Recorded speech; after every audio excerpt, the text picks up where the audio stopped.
Hello friends, welcome to Dhani enterprises. आज के video में हम लोग कुछ इंपॉर्टेंट टॉपिक के बारे में बात करेंगे। DJI ड्रोन्स का स्टॉक तो मैं कुछ ही दिन पहले एक वीडियो बनाया था, उसका स्टॉक के बारे में सब बताया था आपको। लेकिन आज हम लोग कुछ इंपॉर्टेंट टॉपिक के ऊपर बात करेंगे जो हमारा कस्टमर है या कोई भी ड्रोन्स यूजर्स है उनके लिए काफ़ी इंपॉर्टेंट ये हो सकता है। तो ये वीडियो को मिस मत कीजिए, काफ़ी इंपॉर्टेंट बातें मैं आपको ये वीडियो में बताऊँगा। जो भी ड्रोन्स परचेस करते हैं, कुछ लोगों के लिए फर्स्ट टाइम रहता है, कुछ लोगों के लिए already second time third time रहता है। तो कुछ लोगों को रूल्स मालूम रहता है, कुछ लोगों को मालूम नहीं रहता है। खाली रूल्स नहीं बोल रहा हूँ, इसका गाइड जो यूज़र गाइड बोला जाता है वो भी मालूम होना आपको बहुत इंपॉर्टेंट है, क्योंकि कॉस्टली प्रोडक्ट है, काफ़ी कॉस्टली प्रोडक्ट है। DJI का ड्रोन्स ऑब्वियसली प्रोफेशनल ड्रोन्स है, कॉस्टली प्रोडक्ट है। तो मिसयूज़ थोड़ा सा भी करेंगे तो हमें जो लॉस हो जाता है वो लॉस आपको ना हो, इसलिए आज के लिए टॉपिक में लेकर आया हूँ। फर्स्ट जो लेकर आया हूँ, मैं मेरा छोटा सा डायरी मेंटेन करता हूँ, इसमें सारे के सारे जो इंपॉर्टेंट पॉइंट है मैं वो मेंशन करके रखा हूँ। फर्स्ट जो पॉइंट है इसके ऊपर ऑलरेडी मैं एक डेडिकेटेड वीडियो बना रखा हूँ, फिर भी मैं बता देता हूँ। जो भी ड्रोन्स है उसमें सारे के सारे ड्रोन्स में कवर आता है, गिम्बल के ऊपर एक कवर आता है। आप देख सकते हैं ये हो गया मैविक मिनी, AR3, सारे के सारे मॉडल्स में एक गिम्बल कवर आता है। क्यों आता है? क्योंकि ड्रोन्स का सबसे सेंसिटिव जो चीज़ रहता है वो है कैमरा। जी हाँ दोस्तों, ये बहुत सेंसिटिव रहता है, इसको थोड़ा सा भी मिसयूज़ नहीं कर सकते। जब भी ड्रोन्स क्रैश होता है हमारा सबसे पहले प्रॉब्लम आता है कैमरा के ऊपर, तो इसलिए इसमें एक गिम्बल कवर लगा हुआ रहता है। तो आपका जानकारी के लिए मैं बता दूँ, जब भी आप ड्रोन्स परचेस कर रहे हैं या ड्रोन्स फर्स्ट टाइम ले रहे हैं तो ध्यान रखें कि गिम्बल कवर को ओपन करके ही ड्रोन्स को ऑन करना है। गिम्बल कवर के साथ अगर ऑन कर दिए तो क्या होता है, ये कैमरा जब हम लोग ऑन करते हैं वो 360 रोटेट होता है। 360 रोटेट करने के टाइम पर वो स्टक हो जाता है, मतलब कवर के वजह से वो रोटेट हो नहीं पाता है। उसकी वजह से क्या होता है, इसके अंदर एक फ्लैक्स केबल रहता है। आपको जानकारी के लिए बता दूँ, इसके अंदर कैमरा केबल बोला जाता है, उसको टेक्निकल लैंग्वेज में फ्लैक्स केबल बोला जाता है। वो बहुत ही ज़्यादा सेंसिटिव रहता है और वो फ्लैक्स केबल टूट जाता है। कभी कभी क्या होता है, जो बड़ा ड्रोन्स है इसमें मोटर्स का प्रॉब्लम डायरेक्ट आ जाता है। अगर आप कवर लगाकर ऑन कर दिए, क्या होता है, मूव नहीं कर पाता था, मोटर स्टक होकर शॉर्ट हो जाता है, वो ख़राब हो जाता है। तो इसकी वजह से आप जो काफ़ी सारे कस्टमर्स को काफ़ी लॉसेस होता है। तो ये ध्यान रखिए, जब भी ड्रोन्स आप ऑन कर रहे हैं तो ये कवर को आपको ओपन करके ही ड्रोन्स को ऑन करना है। सेकेंड चीज़ है, सेकेंड इंपॉर्टेंट पॉइंट है GPS सिग्नल। जी हाँ दोस्तों, काफ़ी सारा कस्टमर्स का ऐसा कंप्लेन आता है, सडनली लोग जो रहते हैं वो हैम्पर हो जाते हैं कि अरे ड्रोन्स तो ऊपर ही जा नहीं रहा है। तो मैं आपके जानकारी के लिए बता दूं कि जो भी ड्रोन्स रहता है, ड्रोन्स कैमरा रहता है, मेनली अभी जो लेटेस्ट मॉडल आ रहा है मिनी 3 प्रो, मिनी 4 प्रो, ये सारे ड्रोन्स का क्या होता है, GPS अपडेट, मतलब आपका जो लोकेशन है, जो एरिया में पॉइंट में आप ड्रोन्स रखे हैं, उसमें क्या होता है, कुछ टाइम के बाद GPS ऑटोमेटिक कनेक्ट होता है, मतलब सेटेलाइट कनेक्ट होता है, GPS एक्टिव हो जाता है। उसके बाद होम पॉइंट अपडेटेड बोल के एक अलर्ट आता है। आपका जो रिमोट रहता है, रिमोट कंट्रोल से आपका ये डिस्प्ले वाला DJI RC हो या नॉर्मल RC हो, कैसे भी रहे, इसका एक होम पॉइंट अपडेटेड बोल के, अगर इस नॉर्मल वाला रहे तो मोबाइल से आवाज़ आएगा, अगर स्मार्ट आएगा DJI RC रहेगा तो इसमें से एक म्यूजिक आएगा कि होम पॉइंट अपडेटेड। तो हमारा ये सजेशन है कि होम पॉइंट अपडेटेड होने के बाद ही आपका ड्रोन्स फ्लाई कीजिए। क्या होता है, अगर होम पॉइंट अपडेट नहीं होता है तो फर्स्ट ऑफ ऑल तो ड्रोन्स कभी कभी क्या होता है कि हाइट में जाता नहीं है, कुछ लिमिट में जाकर रुक जाता है, ये एक इशू आता है। सेकेंड इशू क्या आता है कि आपका GPS का प्रॉब्लम हो जाता है। आप बाई चांस ड्रोन्स काफ़ी ज़्यादा दूर चला गया, कौन सा लोकेशन में है वो हमें पता नहीं चलता है, एग्जैक्ट लोकेशन उसका बताता नहीं है। कभी कभी हमारा जो रिटर्न टू होम, सारे के सारे मॉडल्स में रिटर्न टू होम का ऑप्शन रहता है, ये रिटर्न टू होम प्रॉपरली काम नहीं करता है। ऑब्वियसली अगर ये ड्रोन्स आपका ट्रैक नहीं कर पाएगा कहाँ पर है, तो ऑब्वियसली दूर चला जाएगा तो रिटर्न टू होम आने के लिए उसका तकलीफ ही होगा। तकलीफ मतलब आएगा ही नहीं, जहाँ से फ्लाई किया था वो दूसरा कहीं पर लैंड हो जाएगा। तो ये चीज़ ध्यान रखें, जब आपका GPS प्रॉपरली कनेक्ट हो ड्रोन्स पे, होम पॉइंट अपडेटेड हो जाए, उस टाइम के बाद, उसके बाद ही आप ड्रोन्स को फ्लाई कीजिए और दूर भेजिए। और हम लोग ये सजेस्ट करते हैं कि जब तक आप पूरा एक्सपर्ट ना बन जाए, आपका सामने जितना दूर दिख रहा है उतना ही ड्रोन्स फ्लाई कीजिए। एक्सपर्ट जब बन जाए उस टाइम पर दूर भेजिए। थर्ड सबसे ये इम्पोर्टेंट पॉइंट था, एक हाँ, एक इम्पोर्टेंट पॉइंट था कि लोगों को लगता है कि मिनी 4 प्रो में ओमनी डायरेक्शनल सेंसर है, 360 सेंसर्स है।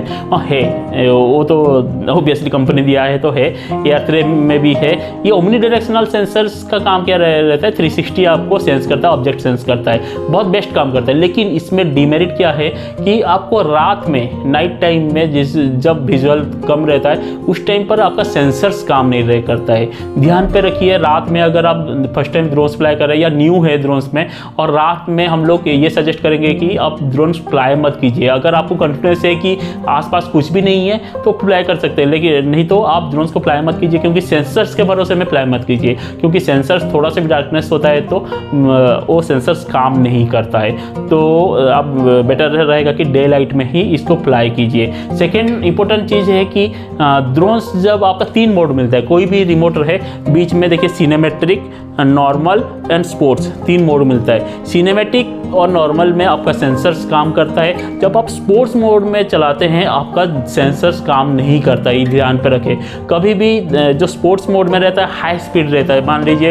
एक ड्रोन का highest capacity 60 kilometre per hour है, तो पूरा 60 किलोमीटर पर आवर में ही वो फ्लाई करता है, उसका सडन स्टॉप होना पॉसिबल ही नहीं है, ऑब्वियसली जाकर कहीं ना कहीं टकरा जाएगा। थर्ड चीज़ है कि आप ड्रोन्स का जो भी सेंसर है, कोई भी ड्रोन्स लीजिए, कितना भी महंगा ड्रोन्स लीजिए, जो सेंसर रहता है वो केबल्स, जो पतला पतला केबल्स रहता है उसको सेंस नहीं कर पाता है, तो केबल्स से थोड़ा बचा कर रखिए। और सबसे इंपॉर्टेंट बात यह है कि ईगल जो रहता है ड्रोन्स को काफ़ी ज़्यादा अटैक करते हैं। जी हाँ दोस्तों, और ईगल्स वगैरह जो रहते हैं उनको लगता है कि दूसरा ही कुछ पंछी है ये बोल के वो अटैक कर देते हैं। जो क्रो वगैरह, कौवा रहता है, कबूतर रहता है, वो लोग आसपास, मतलब इसका जो आवाज़ रहता है या जो भी इतना बड़ा प्रोडक्ट उठता है उसको देखकर थोड़ा डरते हैं, लेकिन जो ईगल्स रहते हैं वो डायरेक्टली अटैक करते हैं, आकर खुद ही मरेंगे, उनको मालूम है, उनको मालूम नहीं रहता। लेकिन इसमें अगर वो लोग टकरा जाएंगे, इतना शार्प ब्लेड रहता है, वो लोग कट जाता है, लेकिन वो अटैक करते हैं। अब बाई चांस ये कट गया, अनबैलेंस हो गया तो आपका ड्रोन क्रैश होगा। बहुत सारा ऐसा सिचुएशन केसेस हमारे पास आया है, ये चीज़ ध्यान रखिए। हाँ, 4 नंबर पॉइंट है AR3 का चार्जिंग प्रॉब्लम। यस, जो भी कस्टमर्स हमसे AR3 लेते हैं उनका एक कंसर्न रहता है कि AR3 का बैटरी जो रहता है वो चार्जिंग करने में बहुत ज़्यादा टाइम लग जाता है। ऑब्वियसली DJI का कोई भी ड्रोन्स में उसका चार्जिंग एडाप्टर नहीं देता, चार्जिंग हब देता है जिसमें तीनों बैटरी एक साथ चार्ज कर सकते हैं, लेकिन चार्जिंग एडाप्टर नहीं दे रहा है। मैविक मिनी में पहले दे रहा था, लेकिन अभी कोई भी ड्रोन्स में चार्जिंग एडाप्टर नहीं देता है। तो हम लोग कस्टमर को सजेस्ट करते हैं कि आप 60 वाट के एबव जो भी चार्जर है, मोबाइल का चार्जर है, उससे आप चार्जिंग कर सकते हैं, लेकिन वो मोबाइल का चार्जर में भी थोड़ा स्लो होता है। काफ़ी सारा कस्टमर्स का कमेंट आया हमें यूट्यूब चैनल पे, काफ़ी सारा, मतलब 4-5 आया था, लेकिन फिर भी ये मोस्ट इंपॉर्टेंट सब्जेक्ट है। काफ़ी सारा कस्टमर्स का कॉल भी आता है कि ये हमारा जो बैटरी है काफ़ी टाइम लग रहा है चार्जिंग के लिए। तो मैं आपको बता दूं कि DJI AR3 अगर ले रहे हैं तो उसका एक ओरिजिनल एडाप्टर आ रहा है 65 वाट का एंड 100 वाट का एडाप्टर आता है, DJI का ओरिजिनल एडाप्टर। हमारे पास फिलहाल तो स्टॉक नहीं है, 2-3 दिन में उसका स्टॉक आ रहा है, तो हमसे भी आप परचेस कर सकते हैं या बाहर से कहीं से भी आप परचेस कर सकते हैं। 65 वाट एंड 100 वाट। 65 में थोड़ा सा स्लो होगा, 100 में थोड़ा सा स्पीड होगा। DJI AR3 के लिए मेरा सजेशन है कि वो वाला आप एडाप्टर यूज कर लीजिए। 6 नंबर हमारा पॉइंट था, नहीं 5th नंबर पॉइंट था, सॉरी, रेड जोन। हाँ, जस्ट अ मिनट। हाँ, रेड जोन के बारे में बहुत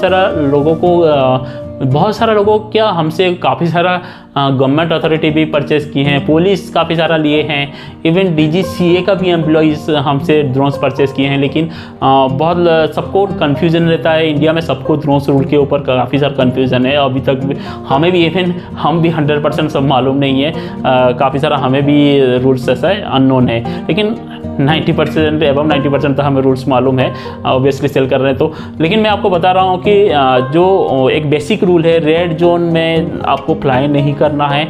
और काफ़ी सारा कस्टमर्स पूछते हैं कि रेड जोन आपको मैप में शो करेगा क्या? जी हाँ, आपको शो करेगा, लेकिन आप अगर प्रैक्टिकली देखें तो DJI का मैप और DGCA का मैप में थोड़ा सा वेरीज रहता है।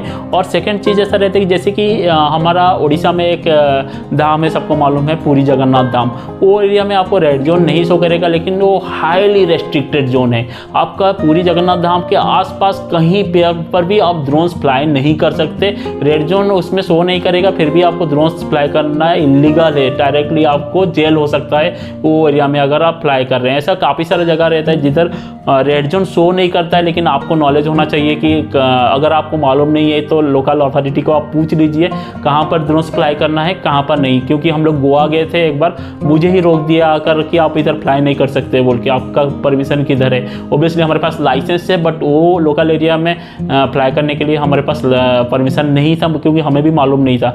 तो इमीडिएटली हम लोग वो ड्रोन्स को लैंड करवा दिए। तो वो चीज़ आपको थोड़ा सा अगर आपको मालूम नहीं, बाकी जंगल वगैरह जो रहता है आर्मी जोन वगैरह छोड़ के या प्राइवेट कोई जोन छोड़ के आप बाकी कहीं पर फ्लाई कर सकते हैं। रूल रेगुलेशन बस थोड़ा सा फॉलो कीजिए।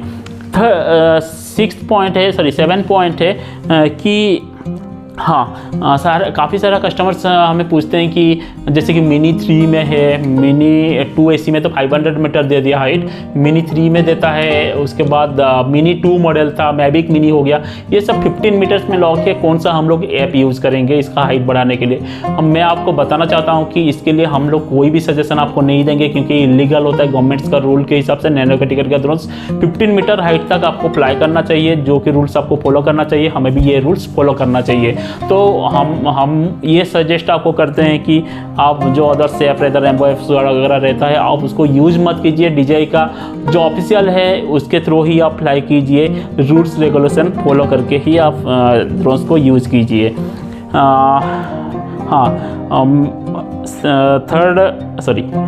8 पॉइंट मेरा ये था कि हाँ काफ़ी सारा कस्टमर्स IZI का स्टॉक के बारे में हमें पूछते हैं कि IZI का स्टॉक कब आ रहा है। लेकिन IZI का मैं बताना चाहता हूँ कि IZI का थोड़ा सा स्टॉक का प्रॉब्लम हो रहा है। इसका डिटेल्स में आपको बता नहीं सकता, लेकिन थोड़ा सा हिंट्स दे रहा हूँ कि इसमें कुछ मार्जिन का थोड़ा सा प्रॉब्लम हो रहा है। धानी एंटरप्राइजेस को नहीं, तो सारे के सारे सेलर्स को थोड़ा मार्जिन का प्रॉब्लम हो रहा है। क्योंकि आपको मालूम है कि IZI भी ना अमेजन कोई भी IZI का ड्रोन्स में आपको कैश ऑन डिलीवरी सर्विस दे पाता है, लेकिन हम लोग धानी एंटरप्राइजेस वाले आपको IZI का ड्रोन्स में कैश ऑन डिलीवरी सर्विस देते हैं, जिसके वजह से हमें मार्जिन काफ़ी कम मिलता है। मतलब क्या हो जाता है, जो COD चार्जेस और नॉर्मल डिलीवरी चार्जेस में ज़मीन आसमान का फ़र्क रहता है। फॉर एग्जांपल 50,000 में जो हमारा नॉर्मल चार्जेस रहता है, डिलीवरी चार्जेस, वो 300 to 400 रुपीज़ रहता है, जहाँ पर वो बॉक्सेस साइज़ के ऊपर, वेट के ऊपर भी डिपेंड करता है। लेकिन COD में वही वाला चीज़ करीब 2,000 से 2,200 रुपये चार्जेस लग जाता है। और काफ़ी सारे कस्टमर्स क्या करते हैं, जैसे कि आपको मालूम है हम लोग बुकिंग अमाउंट 1,000 लेते हैं, फिर भी काफ़ी सारे कस्टमर्स क्या करते हैं,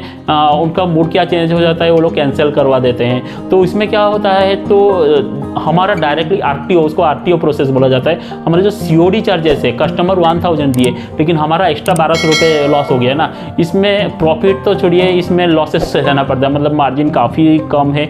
इसके वजह से कंपनी से बात थोड़ा चल रहा है हमारा, लेकिन इसके वजह से थोड़ा स्टॉक का प्रॉब्लम हो रहा है। हम लोग लाएंगे कि नहीं वो सोच रहे हैं, लेकिन खुशी की बात यह है कि अभी फ़िलहाल के लिए तो स्टॉक आ गया है IZI का। हमारा वेबसाइट में भी आपको स्टॉक इन दिखाएगा। साथ ही साथ और एक इम्पोर्टेंट बात है कि मैविक मिनी का काफ़ी हो गया, करीब 4-5 महीना या 6 महीना हो गया इसका स्टॉक नहीं था, लेकिन हमारे पास मैविक मिनी का भी स्टॉक आ गया है, वेबसाइट में आपको दिखाएगा। लेकिन एक चीज़ है कि आपको मैविक मिनी में अभी कैश ऑन डिलीवरी नहीं मिलेगा, क्योंकि as per the Dhani enterprises rule आपको एबव 50,000 प्रोडक्ट में कैश ऑन डिलीवरी सर्विस नहीं मिलता है। तो आपको ये इधर हमारा पूना ऑफिस में आकर परचेस कर सकते हैं, नहीं तो आप प्रीपेड में परचेस कर सकते हैं, नहीं तो आप ऐसा एक थर्ड ऑप्शन आपके पास है, एबव 50,000 जो अमाउंट है आपको पे करना पड़ेगा, 50,000 का आपको COD बन जाएगा। लेकिन अगेन हमें वही लॉस होगा कि COD चार्जेस काफ़ी ज़्यादा पड़ जाएगा। तो आपको ये सजेशन है कि इधर आप हमारा ऑफलाइन स्टोर में आइए और परचेस कीजिए, नहीं तो प्रीपेड में कर सकते हैं तो प्रीपेड में कर लीजिए। और सबसे इम्पोर्टेंट चीज़ है कि धानी एंटरप्राइजेस का, हाँ एक बहुत इंपॉर्टेंट बात है, धानी एंटरप्राइजेस का ऑफलाइन स्टोर को जो भी कस्टमर्स आ रहे हैं तो उनके लिए एक अलर्ट है। काफ़ी सारा कस्टमर्स, काफ़ी क्या 100% कस्टमर्स का प्रॉब्लम है कि हमें काफ़ी दूर से वो कंटेनमेंट जोन से घुस के आना पड़ रहा है, आर्मी जोन से घुस के आना पड़ रहा है, लेकिन ये गूगल मैप में पूरा उल्टा ही डायरेक्शन बता रहा है। मैं आपको सजेस्ट करूँगा, आप अगर आ रहे हैं पुणे से तो आप, मेरा ये सजेशन है कि धानी एंटरप्राइजेस डायरेक्ट सर्च नहीं नहीं करके आप तलेगांव रेलवे स्टेशन सर्च कर लीजिए। तलेगांव रेलवे स्टेशन से 2 किलोमीटर डिस्टेंस है ये। तलेगांव रेलवे स्टेशन अगर आप सर्च कर लेते हैं तो आपको करेक्ट लोकेशन बताएगा। तलेगांव रेलवे स्टेशन तक आने के बाद आप डायरेक्टली धानी एंटरप्राइजेस सर्च कीजिए तो आपको लोकेशन ही गलत, सॉरी उस टाइम पर सही बताएगा। अगर आप डायरेक्टली आपका लोकेशन से धानी एंटरप्राइजेस सर्च कर रहे हैं, उस तरफ से एक रास्ता है कंटेनमेंट जोन देकर, वो गाँव से देकर, नदी देकर हमारे पास आता है। जब कस्टमर उस टाइम पर उनका आधा पैसेंस खत्म हो जाता है। वो थोड़ा सा आप देख लीजिए, गूगल मैप का थोड़ा सा प्रॉब्लम है। गूगल मैप का ऐसा है, आप खिड़की से भी चले गए तो खिड़की से रास्ता है बता देगा, वो विंडो से भी रास्ता है। तो ये चीज़ आप देख लीजिए। और एक पर्सनल ऐसा था कि आपको शेयर में करना चाहता हूँ कि जो भी कस्टमर्स आ रहे हैं, आपको जैसे कि मालूम है ये इको सिटी में हमारा ये है ऑफिस है, थोड़ा सा ये सोसाइटी है इधर, तो रूल्स रेगुलेशन थोड़ा सा फॉलो कर दीजिए। जो भी कस्टमर्स आ रहे हैं, थोड़ा पार्किंग वगैरह अच्छे से लगाइए। गाड़ी वगैरह कहीं से भी लगा कर चले जाते हैं तो हमें भी दिक्कत आता है, कंप्लेंट्स आता है। तो अब थोड़ा सा पार्किंग वगैरह अच्छे से लगाइए। काफ़ी सारा जगह है, खुला स्पेस है, पार्किंग वगैरह थोड़ा अच्छे से लगाइए। सिक्योरिटी को भी अगर धानी एंटरप्राइजेस पूछेंगे वो भी आपको बता देंगे कहाँ आपको पार्किंग लगाना है। रूल्स थोड़ा फॉलो कीजिए। एंट्री के टाइम पर आपका नाम, मोबाइल नंबर थोड़ा एंट्री करके आइए। ये थोड़ा पर्सनल था, ये ओनली फॉर लोकल कस्टमर्स के लिए था, लेकिन सबके लिए नहीं था, लेकिन बताना ज़रूरी था। तो आज के लिए बस इतना ही। काफ़ी ज़्यादा नया स्टॉक आया है। स्टॉक की तरफ मैं नहीं दिखाऊंगा आपको, थोड़ा सा दिखा देता हूँ आपको स्टॉक की तरफ, फिर भी आपको नेक्स्ट वीडियो में इसका डिटेल्स में आपको बताऊंगा। ये देखिए काफ़ी डिस्प्ले में है, काफ़ी हमारा स्टोर में है। तो मिनी 2 AC का अगर आप अभी तक बुक नहीं किए तो सजेशन है कि आप मिनी 2 AC का स्टैंडर्ड मॉडल बुक कर लीजिए। स्टॉक काफ़ी ज़्यादा स्पीड से ये स्टॉक आउट हो रहा है, तो इनमें से कुछ भी प्रोडक्ट्स चाहिए तो आप हमारा वेबसाइट धानी एंटरप्राइजेस में बुक कर सकते हैं। हाँ, सेकेंड ऐसा बात था कि हमारा एक new customer service number active हुआ है, जो कि नंबर में लिंक डिस्क्रिप्शन में लिंक में दे दे रहा हूँ। आप वो कस्टमर केयर सर्विस से बात कर सकते हैं। हमारा खुद का कस्टमर केयर सर्विस हम लोग अभी स्टार्ट किए हैं, तो आप कस्टमर केयर सर्विस से बात कर सकते हैं। डायरेक्टली हमसे अगर बात नहीं हो पा रहा है तो आप कस्टमर केयर सर्विस से बात कर रहे हैं। मेरा खुद का एम्प्लॉइज है कस्टमर केयर सर्विस में, आपको बेटर वो सजेशन देंगे, बेटर आपको जो भी आपका क्यूरीज रहेगा वो सॉल्व करेंगे। अगर नहीं करते तो मुझे कंप्लेन कीजिए आप कोई बात नहीं। तो आज के लिए बस इतना ही, काफ़ी बड़ा हो गया ये वीडियो, तो आज के लिए बस इतना ही। थैंक यू, धन्यवाद, जय हिंद, जय जगन्नाथ। सी यू इन नेक्स्ट वीडियो।